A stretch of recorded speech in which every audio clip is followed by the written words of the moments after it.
Welcome to Unlocking Your Truth, another podcast by Dr. Lesley Phillips.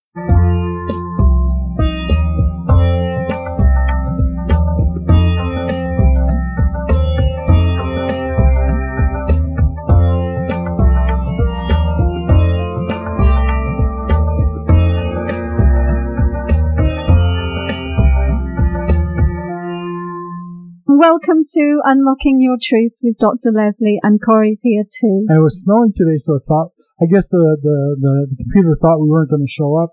That's right, and just to prove it, it's the 7th of March, 2017. Unless you're listening to this in September, then it's September. That's right. Oh, well, welcome listeners. So happy to be here with you again. And as you know, Unlocking Your Truth is all about metaphysics, spirituality, intuition, and self-help, really, self-improvement, all of personal growth, all of those things. And today's topic is it's a kind of an interesting one. It's about the signs that someone is playing the victim. And I thought that would be a good topic for the show because I'm always... playing the victim? No. I'm always advocating for people to take responsibility for themselves and for their lives. And of course, something that a person who's caught in victim mentality cannot do is take responsibility for themselves. That's kind of classic victim behavior. Because they have trouble accepting that they contributed to a problem or even contributed to their life circumstances being created. And so what they do is they point the finger at other people and blame them for it, or just simply ignore their role in creating their own reality. So, kind of like a martyr type behavior, actually. And I'm sure all of us have played the victim at some point in our lives, and all of us have met someone who is stuck in victim mentality. And it really is I don't want to say damaging place to be, but it's not helpful to your growth and your expansion, and it's not helpful to creating the change that you want in your life. Because every circumstance that happens to you in your life offers you an opportunity for growth. But if you're not willing to say, I am the director of my life, and what can I learn from what has occurred in my life, then you are turning down that opportunity to grow. So that's what we're talking about tonight, and I've got a list of signs that someone is always playing the victim. I got a little Sure. Before that. I remember seeing a movie once. I can't remember what the movie was. These two guys, the two heroes, were walking down the road, and one guy's saying to the other, "I'm so mad at God." He says, "What are you mad at God for?" He said, "Well, I'm broke. I lost my wife. He said, I'm on the verge of alcoholism. My car broke down, and I'm just fed up." And the other guy looked at him, and so he says, "You're blaming God on that?" He says, "Yeah. You wouldn't want me to take responsibility for it, would you?" Yeah. I hate to think it was anything to do with me. No, you're just a pawn. Fate is being dealt to you. That's paraphrasing. It's a lot funnier than you. Yeah, no, it was funny. And so, so remember I said, well, if you don't take responsibility, then you're kind of stuck. Nothing's going to change. So point number 2, they're frozen in their life. And what we were just saying, they believe they're at the mercy of everyone and everything around them. So they can't change, they can't make a shift, they can't make any progress because they perceive that they are powerless. They're not the one with the power. Everybody else has the power and is doing it to them. And so as a result, they're stuck. They're stuck where they're at until they change that belief. I'm sorry, I got to interrupt one more time. Go ahead. You thought of another joke? No, it's not a joke. It's actually, what came to my mind was our next door neighbor with her crazy dog that barks at everybody and attacks everybody. He doesn't bite, but attacks. And she keeps telling everybody, she's a good dog. She's a good dog. And it's a terror of the neighborhood. Talk about not taking responsibility. You have to be there, but I just thought that was humorous. I have to share. Oh, do you agree? Thank you. Yeah, she's not seeing the same reality as everyone else is about it. Yeah, because then she would have to take responsibility for it if she did. That's true, isn't it? Yeah. She's avoiding taking responsibility. Yeah, she's not playing the victim though. She'd have to do something about it if she recognized it. She's not playing the victim. Everyone else is kind of the victim in this case. It's this dog. Oh, all right. So yeah, the victim is frozen. So really, they need to start seeing if they can make some changes to their belief and their behavior, even if it's small steps to begin with, because otherwise nothing's going to change and, be held accountable. And here's another thing, you can look at yourself and you can look at, as we're talking, and you can look at, other people in your life and see, if you recognize yourself or other people. They hold on to grudges. They hang on to old grievances. They carry them around like weapons, in case anyone ever tries to hold them accountable for something. So they can bring up a list of old memories and grievances and events that happened that legitimately hurt them, supposedly, so that, they can think of their reasons why they can't make changes to their attitude to their life. So these hurts and grudges underpin the victim's life. And we've all met people like that, grudges and excuses about why their life is the way that it is. And so, number 3, the victim, someone in a victim mentality needs to let go of the grudges and just move on, be in the present moment. Don't hang on to stuff from the past. Because holding on to and we talk a lot about on the show, whatever energies you're holding on to, you're creating your life through that. So you're going to create more of the same if you hold on to it as well. All right. And I guess because of the powerlessness, victims have trouble being assertive. They don't assert themselves. They can't assert themselves. They don't believe that they can control their life.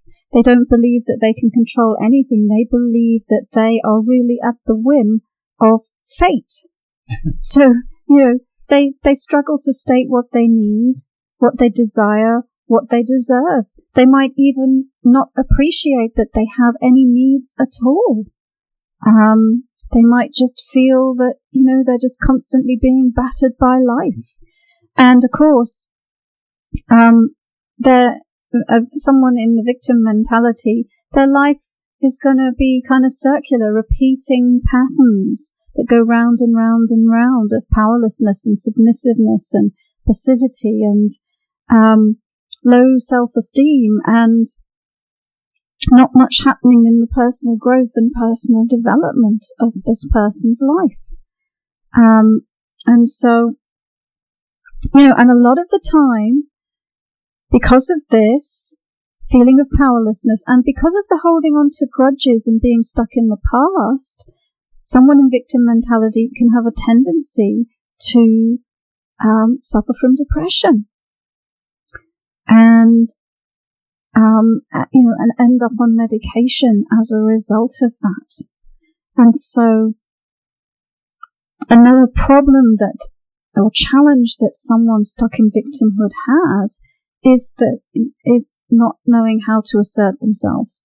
And so that's a whole other area, how to do that, how to practice being more assertive so that they no longer feel so powerless and are no longer stuck in such depths of self-pity. Oh, and the next one is that they feel powerless. So I've already been talking about that, but they don't. But sometimes that powerlessness is not worn on the sleeve. Sometimes it is. So sometimes the person will, oh, can't you do it for me? I can't do it. I'm so powerless and I'm so helpless and I need you to do it for me. Other times, they will be manipulative and coercive and underhand because they feel powerless. They don't think that they deserve it outright, and so they'll find other ways of getting what they want. And they don't trust people. Right? So someone who's in a victim mentality has difficulty trusting others because of this concept that the whole world is against them and that they're a powerless victim. So everyone else is out to get them. Everyone else is the enemy. And so they're not seeing reality clearly because of all of the backdrop of beliefs around their powerlessness and their victimhood. Victimhood, is that a real word? I think it is, actually. Victim modality or victim? Victimhood. It is a real word. I'm pretty sure. I'm pretty sure it is. Yeah. So of course,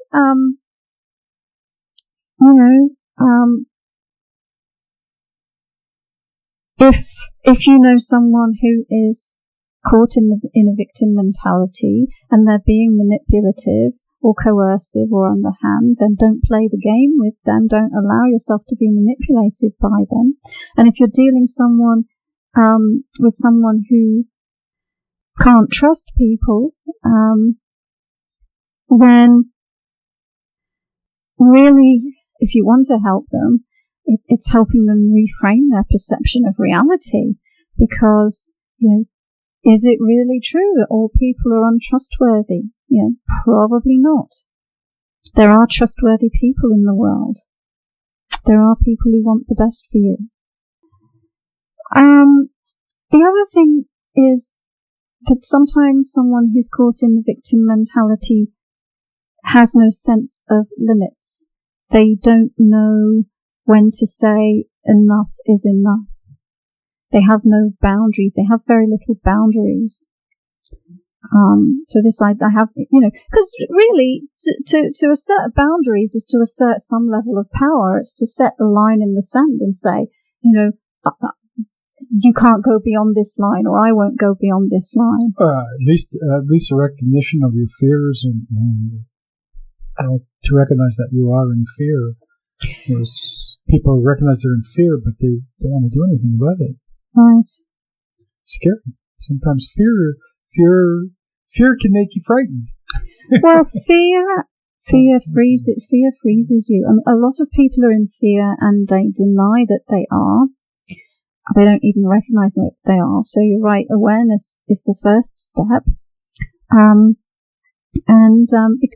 Fear is really the lowest vibration. It's a very low vibration. It really is energy not moving. It really is the vibration of being stuck. Again, I think we talked about this in the previous show. You can give up, but don't give up, but you can give in, because the two are different. It's like the kung fu mentality. Like become one with whatever is the issue. You don't have to partake, but you don't have to accept it as well, or take on. And so, number 8 in the list of characteristics of being caught in victim mentality, getting into arguments easily. Because kind of like everything is a battle, they're always under attack all the time by everything in their life. When you're a victim and when you're powerless and everything is against you, then you're going to get into arguments, you're going to be defensive. Can't you just like arguing? Well, maybe some people like arguing, mentioning no names. So, well, debating. Yeah. And then number 9, they feel sorry for themselves. They have a habit of pitying themselves. They feel like they can't fend for themselves, and so they might go looking for sympathy from other people, and if they don't get it, they might sink into self-pity. You know the scary thing about this is there's no a person that is in victim mode doesn't recognize it within them. Can't recognize it of themselves. Yeah, generally, it's really difficult to see. Yes, yeah, you're right. It is. I mean, people sometimes come to me seeking help, and I'm always trying to help. I'm always wanting to help people to, number one, be aware, and number two, take responsibility. But yes, it really can be a big blind spot for people when they're stuck in that. They can't see. It's almost like my best friend's group. They're what do you call it, gamers online, and they spend hours and hours every day gaming. And one of them came up to me one day and he says, "How do you meet girls?" He says, "Can you help me out? I don't know how to meet girls." And I said, "Here's the key. You turn off the computer and leave the house." "Oh yeah, but can I meet them at home?" I mean, taking no responsibility for the fact that he can't find a relationship because he's stuck behind a keyboard. It's incredible. Well, it's an example of someone creating their own life, but not circumstances, but not realizing it, I guess. Again, the reality, there's no reality there for these people.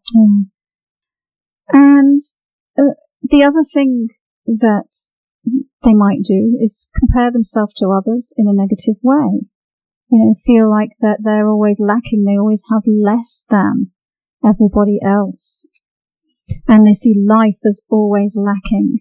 There's always something missing. It's not, they're not good enough and life's not good enough. Sometimes, when you meet the antithesis of that, it can be aggravating. Like my friend Sherry, who everything is wonderful, everything is great, everything is marvelous. And, but, and here's the thing, you know what? Life is a balancing act between the highs and the lows and the ups and the downs. While you're alive in a physical body on this planet, you are immersed in duality. You are immersed in a world of opposites. And so it doesn't really, when we take ourselves to either side of that spectrum, and then we're unbalanced.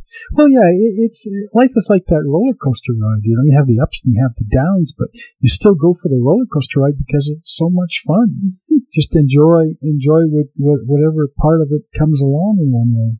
Mm. And so just following on from what I was just saying about lack, they're critical, put others down, find fault in people, find fault in themselves, in order to get a fleeting sense of power or superiority. The other thing is that a victim could get stuck in believing that they're perfect and that these things that are happening to them shouldn't be happening to them, and they're very unfair because they should be treated in a different way. And then the final one, before we go to a break, they have a tendency to cut people out of their life. I've had it with you. You're out of my life for good, and there's no going back. And so, sort of high, sort of, what would you call that? That's circumstantial as well. You have to be a little careful with that statement, because sometimes you're involved with a person, it's better to leave than to stay. Yeah, but you make a point there. But I guess this is sort of the idea that you would overreact to a situation, perhaps. Anyway, I think it's time for a break. So this is Unlocking Your Truth. We've been talking about being stuck in the victim mentality and not being able to take responsibility for yourself and for your life, and staying stuck as a result. Because we are every single one of us is completely responsible for our own lives. whether we accept it or not. That's just a fundamental truth of life on this planet. You're responsible for yourself, you're responsible for your life, and you create it. You create your life circumstances. But if you get stuck in not believing that you are powerless and that you're not creating anything and that other people are doing it to you, then, that's a recipe for disaster, because you're just stuck. Because you believe that you're powerless, you in effect become powerless. Anyway, after the break, we're going to take your calls. So I'll read out the number now. It's 604-504-7441, extension 4142. And, of course, we answer your questions intuitively. And you can join in what we've been talking about, or you can phone up with a particular challenge that you're going through, a particular problem that you have. It can be any area of your life, or even phone up and share some of your interesting intuitive experiences with us. That would be fun too. So I'm going to a break, and after the break, once again, 604-504-7441, extension 4142. Hello everyone, and welcome back to Unlocking... Doing it again.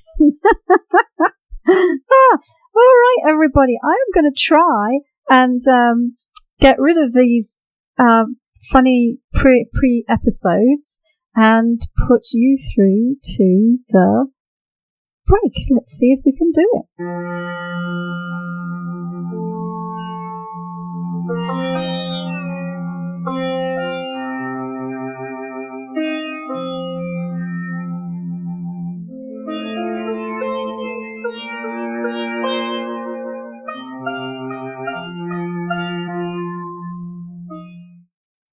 Hello everyone, welcome back to Unlocking Your Truth with Dr. Lesley.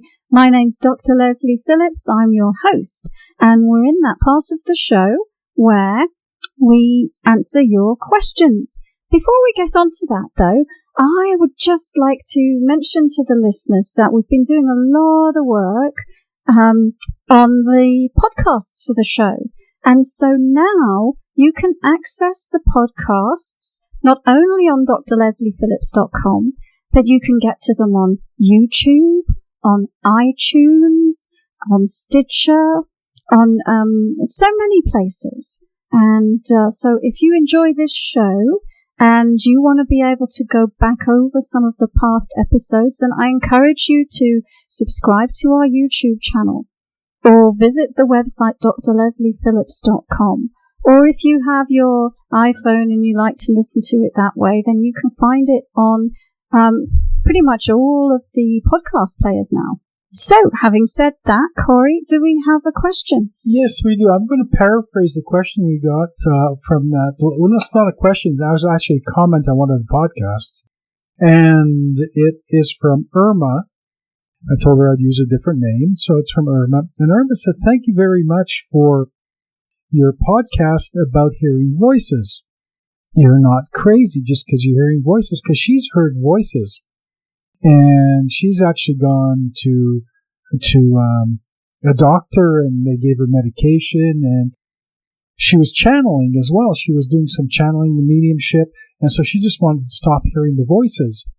And she would like to know, is there a way that she can more or less control the voices? And she did mention grounding, that she had read that or listened to that on the podcast as well, and thought that was a great idea. But I told her to tune in tonight and that you'd be happy to discuss that. Yeah, absolutely. There is a way that you can control it. And in my intuition development classes, when we're working on clairaudience, one of the techniques that we actually use is to visualize or have the concept of a dial, a bit like a radio dial actually. And the idea is that you can tune that dial to different channels. So you can use it to decide who you want to listen to, and you can also have an on-off switch on that dial as well. So you can have a position on the dial where it's switched off and you're not listening to anyone, you can switch it on, and then you can decide who to listen to. So if you are hearing multiple voices, then, you can be discerning about which voices to listen to by moving your imaginary dial or your dial that you have visualized and created. So if you have a lovely guide that gives you helpful information, you can tune to that channel and listen to that voice. But if there's another voice that gives you unhelpful information or encourages you to do things that are harmful, then you can decide not to tune into that. And I'll tell another anecdotal story. Years ago, before I moved to Canada, I worked in the UK bio industry, and our accountant disappeared for a long time. And we didn't know what had happened to her. Sort of weeks went by, and then she came back to work, and we said, well, where have you been? And she said, well, this is what happened to me. I started hearing voices, and the voices kept encouraging me to go shopping. And so I kept going shopping. And they kept telling me to buy this and buy that, buy this for my children, buy this for my house. And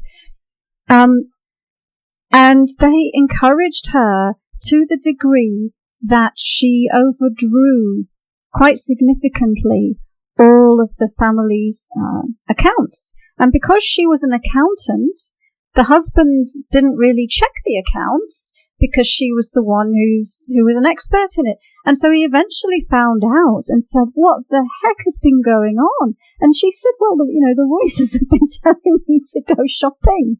And so she ended up going to a psychiatrist and being put on medication.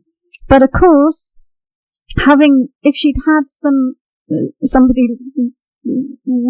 like me, because at that time I wasn't really, it was a long time ago, then it could have helped her to find another way, a different way of understanding that she didn't have to listen to those voices, and she could control whether they were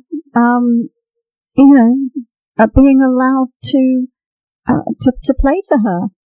It sounds like we've got a caller, so I am going to wave to Corey that it's okay to put the caller through. That's fine. And we'll see who we're going to have on the line with a question. Yeah, but thanks very much for that lady who wrote into the podcast and shared her experience. And guys, you can go onto YouTube and share your experiences. That would be great. Hello, listener. Who am I talking to? It's Trina again from last week, if you recall. Hello, Trina. You did a wonderful healing on my knee last week. Ah. And it was so noticeably different, I couldn't believe it. Oh, that's fantastic. Yeah, it was the best it's been since before surgery. I was really surprised. Wow. I also did a mini invocation myself after I hung up the phone with you, and I think that helped as well, but it's just been remarkably different, and I thought, my goodness. Well, that's great feedback. Fantastic. Yeah. So how can we help you this week? Well, I had a couple questions. I had a question about career. I've been doing the same career for about 17 years.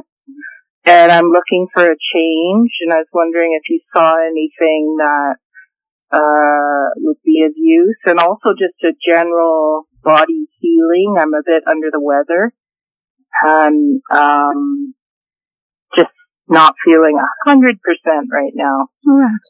So let me ask you what your past career has been, and also if there are any other areas that you're attracted to that you're considering. I have been a dog walker for 17 years, a dog walker and a house sitter, running my own little business. Mm-hmm. And I'm just finding, I'm 45 and I'm finding that my body is just not the same it was when I was 30. And it's a bit hard to be doing that 5 or 6 hours a day now. So I do enjoy writing, and I'm trying to write a book right now. I ran for mayor once. I'm volunteering a little bit with an organization called One that fights extreme poverty. I feel passionate about homelessness, but I also love numbers, and I really like charity in general. I really like kind of helping someone less fortunate, while empowering them and empowering myself at the same time. Okay, and what were you writing about? I'm writing a memoir about my experience of running for mayor and what happened. I had some spiritual breakthroughs and also had a bit of a breakdown and was diagnosed as bipolar. And so I've just been on this healing journey for many years, and I'm kind of at the end of it. It's kind of come full circle, and now I'm like, okay, now what? Now what should I attempt? Okay. I've done the dogs, and it's been very healing for me, but I feel like there's something else that is calling to me, but I don't quite know what it is, and I'm a bit stuck. I have a few leanings, but I don't know, and now finally the business is doing well financially, and but I'm just no longer really in a great body position to do it. I have too many aches and creaks and that sort of thing to sustain it into my 50s and 60s. Okay. Well, let me take a look at the different areas that you've talked about. The writing looks good to me. The writing looks really good, and for a number of reasons. One is, besides what might happen if to the book in the future, it just looks like the process of writing is really helping you to connect with yourself. And when I say connect with yourself, I mean you, the body personality, connect with your higher self. I'm seeing it's really helping anchor that connection strongly. And wonderful. And so the writing as a not only for sharing your story, but something that's kind of therapeutic and cathartic for you to do. That looks really, really good. And yeah, so and then let me just look at the other thing that you talked about, which was the charities. And that also looks good, and I can see what you're talking about with respect to the dog walking being done. That does look done. And it looks like there is actually a place where somehow the charity work and the writing might be able to come together. Oh, interesting. And I don't know whether it's if you're writing about the challenges that you had and being diagnosed as bipolar, whether there are charities or organizations that advocate for people who have that diagnosis, for example. So it looks like there might be ways in which the two can come together somehow and spread the word. It's almost like, sometimes somebody writes a book and aligns themselves with a particular charity, and it helps spread the word about the issue. Right. So I'm just planting that idea because it looks like there might be a way in which those two avenues could combine. But, and I would just say you're tuning into your own intuition in terms of what direction's feeling right for you. So both of those, they feel good. But the charity thing, it's sort of like a little bit fuzzy now. It's like a general concept, this area. But it looks like the writing is going to help you get clear about it, because the writing just in general is helping you to get clear. Right. Yeah. I've been writing for many years, and like poetry and doing open mics and that sort of thing. And a lot of my friends are writers, and Yeah, I feel really connected when I put pen to page. Well, and you are really connected when you put pen to page. So I'm going to now quickly just shift and give you a quick healing, and then we'll be having to go to a break. So let's just do a quick look at you in terms of, all right. We're just going to help you get more grounded to begin with. Because, you know, if you can be really grounded, then you can release anything. Mm-hmm. And it just looks like there was just some stuff backed up in there that's sort of making you feel heavy and dense. And so we'll just give you a hand getting grounded and getting that energy moving. And I'm seeing sort of, I don't know whether it's tension, but around the head area, it looks like there's a build-up of something. Mm-hmm. Where are you noticing the most? Well, I've had a stomach upset the last 3 days, but I also was feeling a bit emotional today. Yeah, but my nostrils, like my nasal area, is always a bit of a drag. Okay. When I'm dog walking, it's just in a constant state of motion. Okay, so we're just doing a really, really quick, and because you said emotionally, I'll just do a quick clean out of your second chakra, a quick clean out of your third chakra, which is the, you know, if you're feeling your digestive system's off. And yeah, but like I said, I'm also seeing more stuff around the head actually than there. So let's just give you a hand with that. And you know, if you haven't listened to the podcast on grounding, go on to drlesleyphillips.com, listen to the podcast on grounding where I teach you how to ground, and then practice the grounding and use it as a way to give yourself a healing. And it's listed under grounding. I looked you up last week and listened to a few actually. It's under grounding. Yeah, I'm pretty sure it's published. I'll because I was looking at it today. I think I sent it a couple of people that link. So let me but I'll double check. Just to be on the safe side. So you go to drlesleyphillips.com and then you click on where it says podcast. And then when you get into podcast, you can search. So if you just write grounding in the search button, then what comes up is, let me see. Yeah, the episode 44, the importance of grounding. Great. Okay, so thank you for calling in again, Trina, and we're going to go to a break.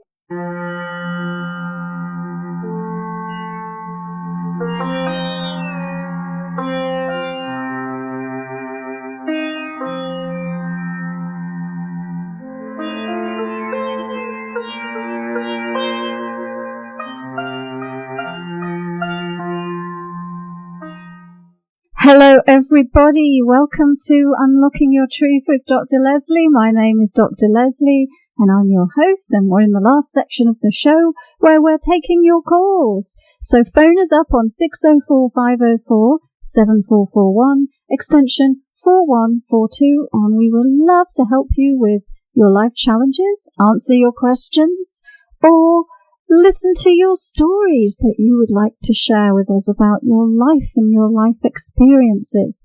And in the absence of a caller, we have plenty of people that have written in with questions. So, what's the next one, Corey? Okay. Excuse me, folks. Okay, I have a question from Janie, and she would like to know, how can I learn to read people's past lives? How can I learn to do what you do? What are some of my gifts that you see I have? Okay. Great question. So how can you learn to read past lives, and what are your gifts, Jamie? So, how can you learn to read past lives? Let me see. I'll tell you how I do it. I go into an altered state of consciousness called a trance. To go into that altered state of consciousness, I consciously manipulate my energy system, my chakras and so on, to be in a very specific configuration. And what that does is that helps me to tune out physical reality and tune in to spiritual reality. And then I'm able to access any information that I wish. Whether it is a past life or a pastime event on the planet or whatever. So how would you learn to do it? You would take some training in how to go into a trance and some training in how to activate your third eye and your other intuitive faculties. And then perhaps even learn a framework that you could work within for accessing the past lives, because I use a specific framework as well that helps me work with symbols and a timeline for a person to get access to the past life information. So, how can you learn to do it? Really, the short answer is get some training. Find somebody like me who teaches people how to do it and take a course with them. Take some mentoring. And so you can go to drlesleyphillips.com and see that there's opportunities to learn directly from me how to do those things. So that's the first question. I can't really answer in 2 minutes on the radio show. This is how you can go ahead and read past lives. Although, you could set the intention to get into a meditative state and that you will relax and start seeing visions and so on. But it can be difficult if you've not been trained to recognize what's your intuition. Most people second guess it all the time. I have a fantastic course called Unlock Your Intuition that helps you get over all of those blocks, by the way. So anyway, and then your next question is, what are your gifts, Jamie? I can certainly take a look at that and give you some validation about that, so give me a second. So I'm just tuning into you and your energy. Well, the first thing I want to say is, I'm seeing that you have more than one gift, but you have kind of blocked them or turned them down. And most people on Earth do that, partly because of needing to orient to physical reality, but partly just because these things tend not to be validated by the people who bring us up. So I'm seeing that you have a lot of let's call it pastime energy, and it's the energy of invalidation, which is sort of almost like you're wearing like a coat over the top of your intuitive abilities. And so really, actually, the first thing we would want to do with you is help you to unblock and let go of what's blocking you. But if I sort of look underneath that, then the areas that are lighting up to talk about are actually the third and fourth chakras. And so I'll talk about them. And they might not be the obvious things that you'd think of when you think about intuitive gifts, but the fourth chakra is, there are two aspects that you might call intuitive. One is, I call it affinity. And it's kind of that magnetic pull that you feel in your heart when you're drawn to something, when you're attracted to something. It's sort of like your heart pulls you in that direction like a magnet. That's affinity.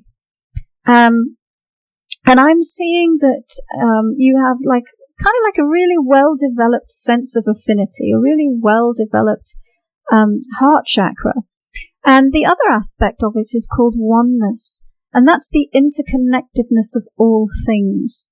So the appreciation of all life, all consciousness, and where you fit within all life and all consciousness, and where everybody else fits. And so I'm seeing aspects of the heart, and of course the heart center has to do with unconditional love.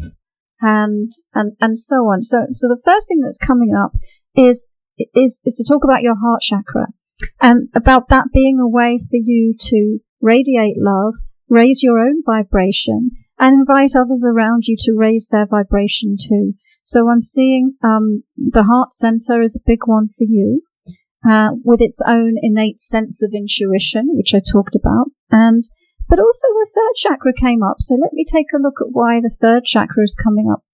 So the third chakra is, one of the things it deals with is out-of-body experiences or dream experiences, or what happens when we're asleep. And I'm seeing that it looks like for you right now, well, give me a second. I might need a minute just to look at this a bit longer. No, I'm not too sure about that. It looks like you're wanting to own your power, and that has to do with letting go of all of these blocks. And then it looks like, there might be some guidance that you're having access to through your out-of-body experiences that you're wanting to bring into your waking consciousness. So that kind of out-of-body experience is coming up as well. But the big one for you is the heart chakra and your affinity and sensing things in your heart. That's what's coming up. So, quick last question, Corey. Is there a quick one? I don't think we have a lot of quick ones. Most of them are actually long questions. I have one here from Lana. Lana wants to know, should I continue on my current relationship or leave? Well, that is a quick one, I suppose. So let's take a look, Lana. For you, but not for her. So should she stick with her current relationship or should she leave? So I'm seeing how you're conflicted between those two things. All right. So I looked at the energy of the two possibilities, and the possibility that looks the clearest and the brightest is leave. So that's the short answer.